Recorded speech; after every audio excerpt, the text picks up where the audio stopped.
Well, ladies and gentlemen, welcome to Arm Wrestling Tonight. This is Hollywood Connelly with the double biceps. It is in the contract a legal requirement every single time we appear on camera. We are appearing on camera right now. The man to my left could be to your right, depending on what side of the screen you are looking at. It is the co-host, the co-founder, the co-breather of air, the co-wearer of clothes in this very room. It is the master of disaster, the king of sting, the count of Monte Cristo. It is Thunderlips, the ultimate male. It is the Siberian bull. It is your friend and mine. It is the winner of the Dave Stockbridge of the Year Award, the illustrious award held by the illustrious man with the illustrious beard. It is none other than Dave Stockbridge. Welcome to your own show. Well, thank you very much, Hollywood Matt Connelly. What a wonderful introduction, and what a big weekend it has been in the world of AWE. And I tell you what, there's going to be a few bigger weekends in the world of AWE than this weekend coming up, June 22nd, the Adelaide Oval.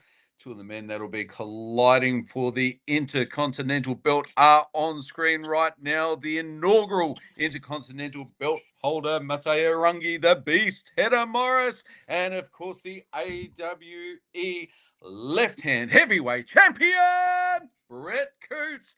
Join us live on the podcast. Gentlemen, thank you so much for joining us. Thank you. Thanks for having us. Oh, well, I tell you what, big weekend. We were just talking a short time ago. The Beast was sharing with us his final preparation as he is getting into fight week now and starting to taper off a little bit. So only bench pressing 350 kilos for reps then? Just tapering off? No, we're down to one plate aside, my friend. Just one, yeah. So just getting the blood flowing. And is this typical for you? So you'll come into you'll lift really heavy with about a week or so to go, and then just start to taper off. Just try to keep away from getting any niggles or injuries as you lead in. Is that right? Yeah.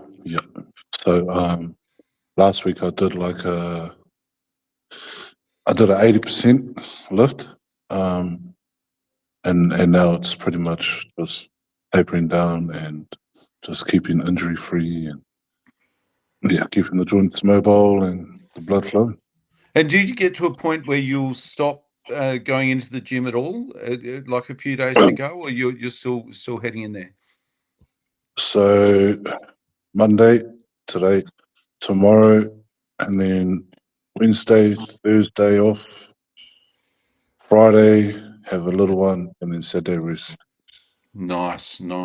And then you make your way over the pond to Adelaide via Sydney, catching up with some friends and family, and rejuvenating the soul, and then coming over here ready for the big matchup on Sunday night. And Brett, how does your preparation look as you lean into fight week? Pretty similar. I finished up on my heavy work last week. Mm-hmm. This week's just a bit lighter, trying to stay injury free. I train right up to, I think Friday I'll do legs or something. I won't do any upper body. Mm-hmm. Yeah, just trying to stay injury free this time. Nice. Still moving. If I stop, I feel like I go backwards. And both of you reported that essentially this has been your best preparation for a super match in a long time. Yeah, definitely. Oh, yeah. Same here. Yeah.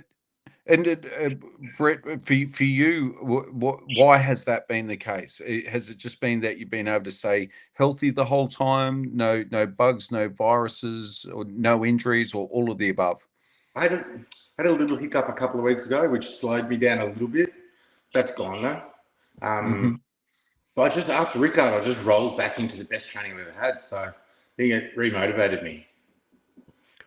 Wow, that's awesome, Maatiewarangi. You've got I guess the opportunity here to reclaim that Intercontinental belt that you lost to Todd Hutchins here in Adelaide now almost 2 years ago. Amazing to think that it was 2 years ago.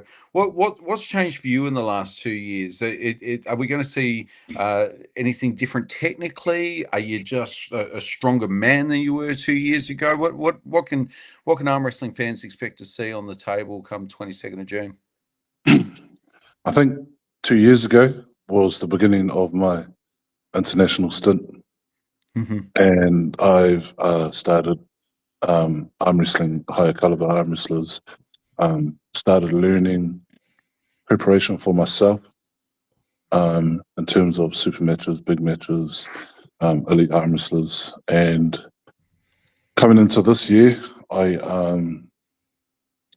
spent a lot of last year experimenting on different preparations. And this year, at the end of last year and beginning of this year, I really knuckled down and found a good groove into it. So, what was that match like for you, like with that experience with stepping up with Todd Hutchings and putting on such a tremendous performance there? And was it sort of a moment where you're like, I can hang with the elite guys to a degree? And after this match, did it sort of motivate you to be like, hey, I really am like, I can really do this. This is something that I have the ability to go out and make happen. I think I think in terms of arm wrestling experience, I was still an amateur at this point, even though I had been arm wrestling for some time. I was amateur to the rest of the world. So for me, I think my biggest achievement was just giving him fatigue. Oh yeah. So and I learned a lot from their match. I learned timing, I learned patience, I learned connection, I learned when to go, when not to go. Yeah. And have you in watching that match back, I'm guessing you've probably seen it a couple of times now. Are there things that you would have done differently now in terms of how you would have approached that match technically? I think this is the most times I've watched it in a row since being on this show. It's actually all that Matt and I do. So when you guys go, we'll watch this another 3 or 4 times before we go to bed. Oh, why don't you put the match on with me and Marcus? Okay. Everyone knows how the elite level of Todd Hutchings, and then we love to put it on because it's like you're giving him such absolute war. And I think like in here, like right there. Oh, sorry. There. Like I can see it. I'm not going to say too much, but yeah, just certain positions of the thumb, certain angles in which I should have applied certain pressure. So yeah, I think my IQ stepped up a bit after this match. Yeah, this is one of those things that I try to encourage people all the time to take as many matches as they can, even if they the heavy underdog. It's like you go out and learn so much from having this match, regardless as to whether you win or lose. Well, that's what I say to a lot of the members of my club. If you're not losing, you're not learning. Yes. And then you're not afraid to go out and you got nothing to lose. It's like, okay, well, I'm going to go out and I'm expected to be beaten. So if I get anything, if I get a stop, if I get a moment in that, then that's a victory for me. Yeah. No, we don't need to watch the match of me and Mark. Oh, I just wanted to bring it up because it's a good moment. And you're winning that one. So that's probably one of my most favorite sort of intros. Just the intensity between me and Marcus, like leading up to it. In terms of our own sort of like history and our own story. Absolutely, yeah, it was a classic war between basically with Samoa and New Zealand there. So, the island nations clashing heads of the two giants of each country coming together on the table was a pleasure to be able to see it. I think we billed this one as the biggest match in the world.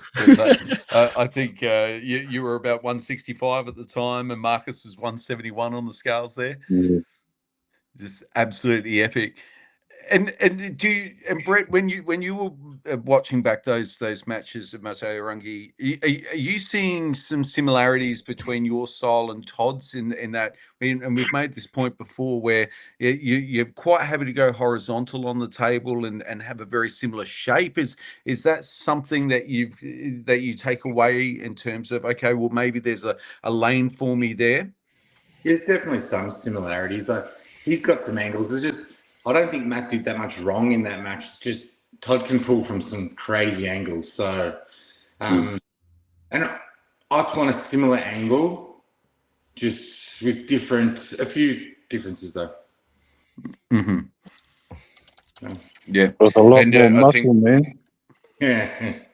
Yeah, but does that cross over? We'll see. That has done for quite some time, hasn't it? Sorry? That has done for quite some time. Yeah, but it needs to step it up now. I was talking with Brett when we got given this match, and I was saying to him, I was like, man, me and him have been arm wrestling at the top since 13, 14 years ago. Yeah, since the first FedEx. Since the Wow. first FedEx. And I want you to know this, Brett. I want you to know this. This is like, it's personal for me, not in a bad way, but it's personal for me because the last match that my grandmother ever saw was between me and you. Oh. Yeah, I remember. I remember out to dinner with her. Yeah. So What was the result of the last match? Brett won. Wow. On foul. That was the first. I won my category. Brett won his in the overalls. I came second to Brett in the overalls. Wow. Yeah. And how long ago was that? 13? Yeah, probably 2013. Incredible. Wow. Long time ago. That is a long time. God. It's crazy because you guys have been at the top in this area of the world for such a long period of time, and you haven't rematched against each other. Hey, we've pulled a few more times, but Matt had it over me for a few years. Technically, I just wasn't keeping up with the boys, so. I think we had a super match. I won that one, and then we had another. Was either Arnold's or another Fitness Expo, and I lost to you in that one. It's been a good battle for years. Oh, and another chapter gets written on a Sunday night coming up, June 22nd at Diamondback Fighting Championship. So you're going to be in the octagon in front of 1,000 fight fans. It's going to be an incredible atmosphere, and yeah, we can't wait to see it. You guys must be very, very pumped. I know both of you, when we've spoken off air, have a supreme confidence that you're going to be walking away as the winner, which is always a good sign. I think it's just great that you're both in the shape of your life. You both feel like this has been the best preparation, and like there's no excuses. We're actually going to see between the two of you, like who is going to walk away. Who at this point, who in 2025 is the better man on the table, which is just super exciting. And because you kind of get this sense that it's been a seesaw over the years between the two of you, and where we're sitting right now.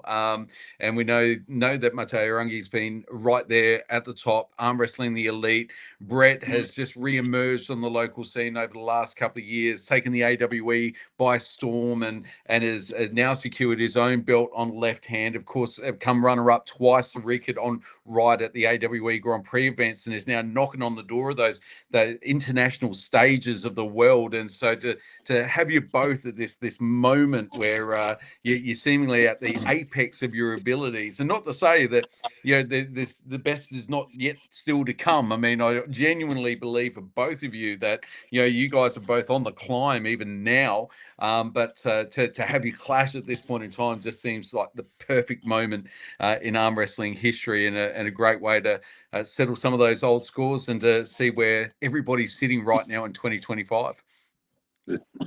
Yeah, can't wait. Absolutely cannot wait. So this is for the AWE Intercontinental Belt. It is a right-hand match, of course, on the night. Brett will be competing on both right and left, and this is the second matchup of the night for the Intercontinental Belt. The match early in the evening is with Brett Coutts and Lachlan Adair on left hand for the Oceanic title. So this is going to be a huge night for Brett Coutts. He could be walking away with 3 belts, 2 over the shoulders, 1 around the waist, or just heading back to Melbourne with the 1. But it's going to be a massive night. So Maatiewarangi, how do you feel that left-hand match is going to go for Brett earlier on in the night against Lachlan Adair?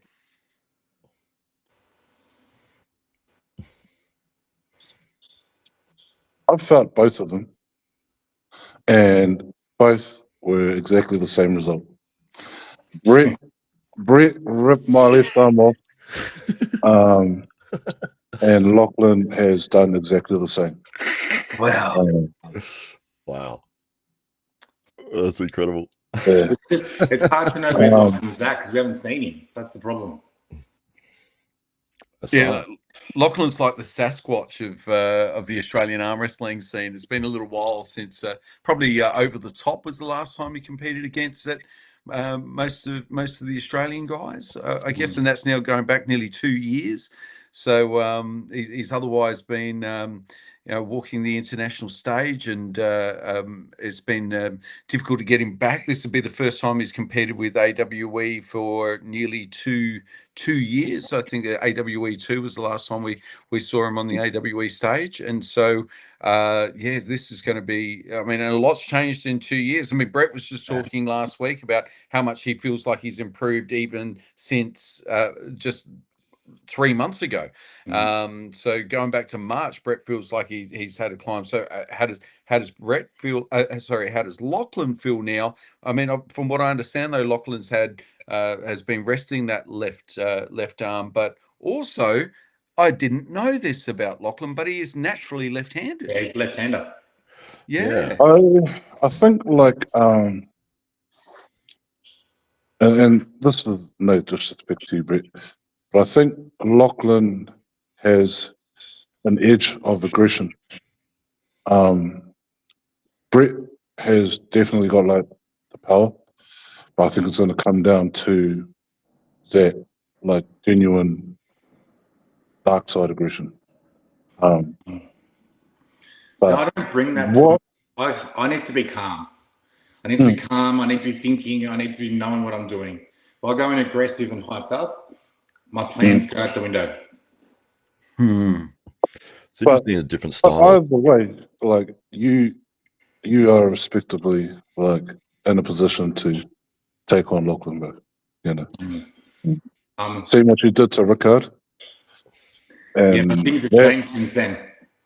Things have changed since then. You learn a lot from those big battles, and I took a lot out of that and found new things. It took the 21-year-old to teach me. Well, I think, maybe next AW, I'll have that left arm with you. Oh, there's a call out there. Anytime.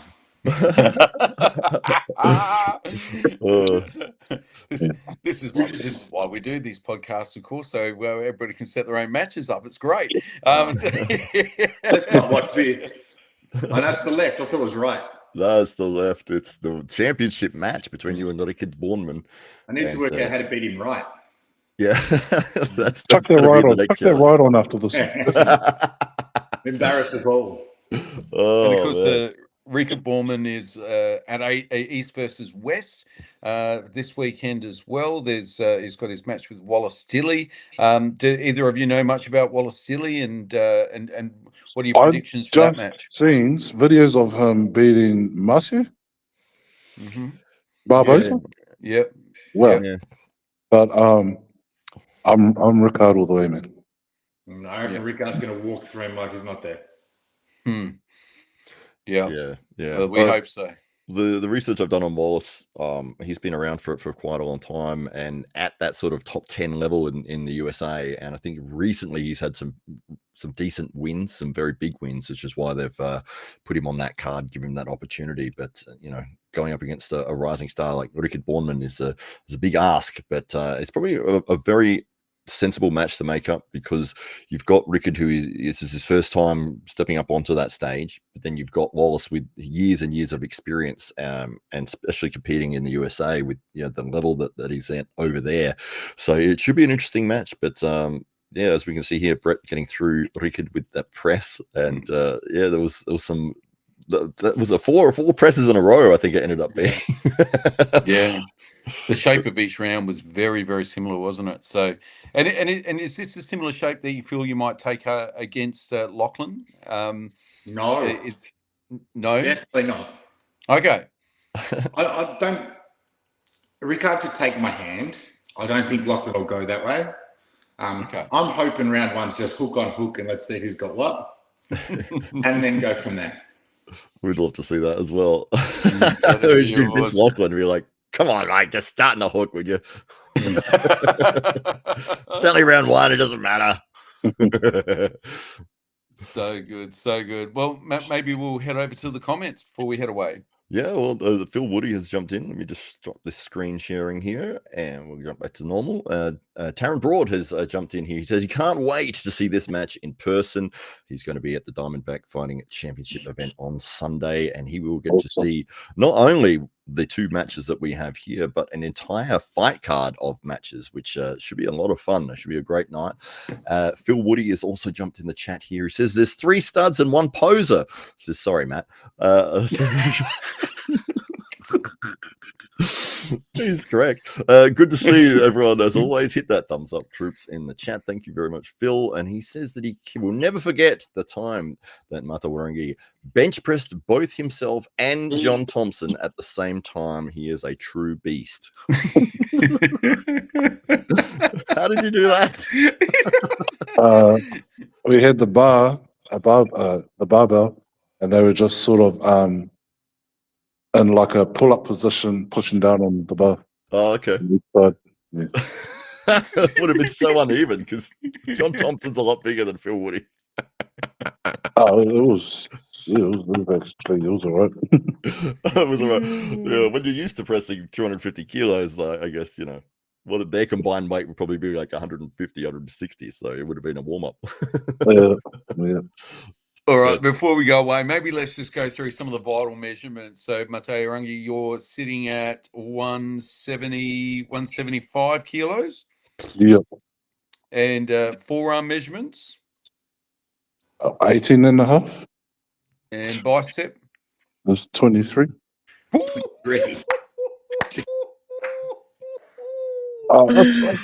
mean, like, I got a big arm, but then you've got Brett, who's got a big arm without fat. You know what I mean? I've got I've got good arms. I feel like my triceps are good, my biceps are good, but I mean, yeah. So, what was that thing that was growing out the side of your forearm? There seems to be some kind of some kind of alien life form trying to break away from the wrist. It looked like. I didn't have a clue, man. I was in here doing You didn't even know this existed. No, I was doing some forearm curls, and I turned around and I could see it in the reflection of the chalk tin moving up and down. I was like, what the fuck? I look in the mirror and I was like, what is that? But yeah. It didn't look freaky. It looked otherworldly. So there shouldn't be something there. They really. I've never seen that before. Yeah. That was insane.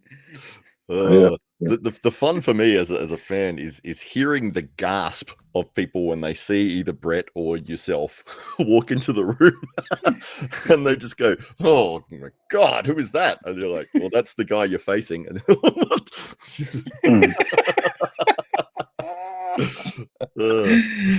So Brett, over to you. So what do you think you'll weigh in on match night?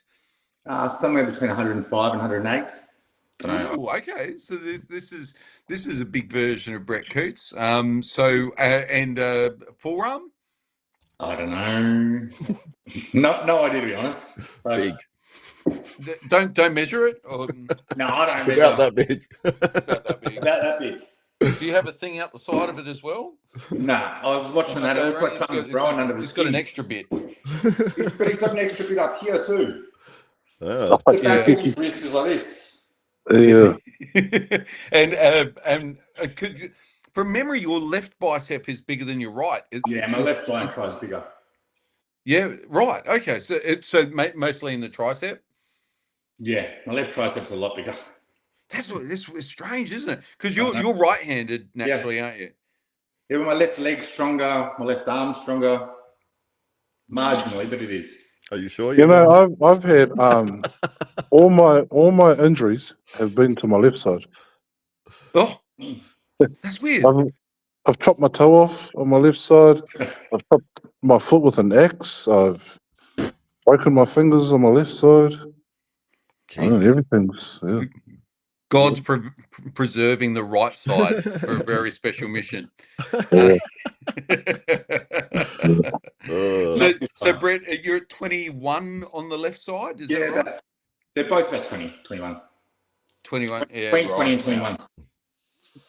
A Massive. 21-inch bicep on someone like Brett gonna look bigger than a 23-inch bicep on someone like me.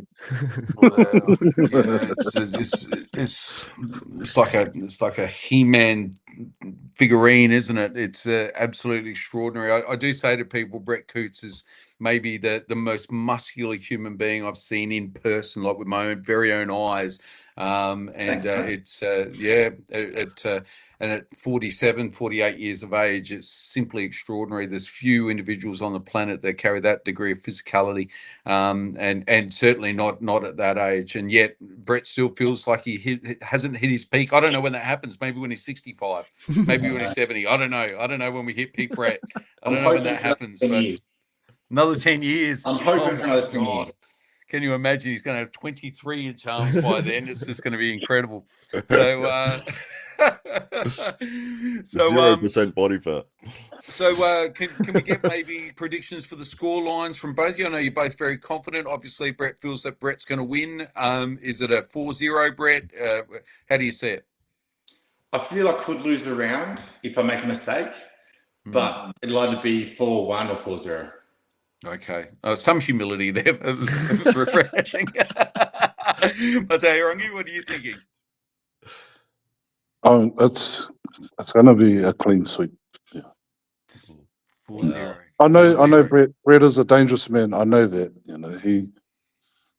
I'm not taking him lightly at all. I never have.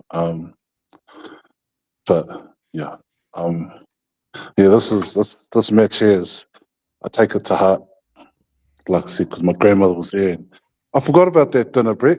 And I remember my grandmother sitting there with me. And 100%. Of course I do. yeah, I remember that. She actually paid for mine and Monty's meal that night. Oh. Yeah. So thank you. You've just added more to the arsenal. More fuel to the fire. Yeah. That actually made me tear up a little bit thinking about it because I remember seeing it. So yeah. Beautiful. Nice. But Nice. yeah, best of luck, Brett. I know that you'll give me everything. Yeah, I'm looking forward to it, man. Two great men, two great champions in their own right. They're colliding at AWE this weekend. You'll be able to see this. This will be live premiering on the Thursday after the event. So stay tuned for more details to come. We'll be sharing all of the links with all of the background, all of the behind the scenes. You'll be able to hear and see all of the interviews and more in the lead up to this event. So certainly stay tuned for all of that. Hollywood Matt Connelly, any final thoughts before we go away? Going to be absolutely massive. Keep your eyes on the AWE channel over the next few days. We will be talking with Lachlan Adair, and hopefully we'll have all three guys on the show throughout the week as we go forwards towards this Sunday and seeing two titles on the line. So we're very, very excited to see how this plays out. Indeed. Ladies and gentlemen, please join me one more time in thanking Brett Coutts and Maatiewarangi, the Beast, Heta Morris, for joining us here on the AWE podcast. And we thank you for joining us in the comments. Thank you for liking and sharing all of our content and spreading the word about AWE. We hope to see you at the Adelaide Oval if you are in Australia, or you can make your way to Adelaide. Tickets are still on sale now. You can head over to diamondbackfc.com and secure your tickets. There may be a handful on the door, but don't leave it too late. Make sure that you grab them soon, especially if you want one of those VIP tickets nice and close to the cage where you can see these two men go at it, along with Lachlan Adair on the 22nd of June. Of course, you can also buy the pay-per-view if you can't be there in person, and you can see these two men and Lachlan Adair fight it out for the AWE belts, along with combat Brazilian Jiu-Jitsu, Muay Thai in the cage, MMA in the cage, K1 in the cage. This is a multidiscipline combat sports event brought to you by Diamondback Fighting Championship that AWE is very proud to be a part of. So head over there, go into diamondbackfc.com, buy your tickets, get the pay-per-view, and if you can't do any of that, then stay tuned for the premiere of this event, which will be packaged together in a beautiful 1-hour special featuring the two men on screen right now next Thursday. Thank you very much, everybody, for joining us, and we'll look forward to bringing you more AWE tomorrow night.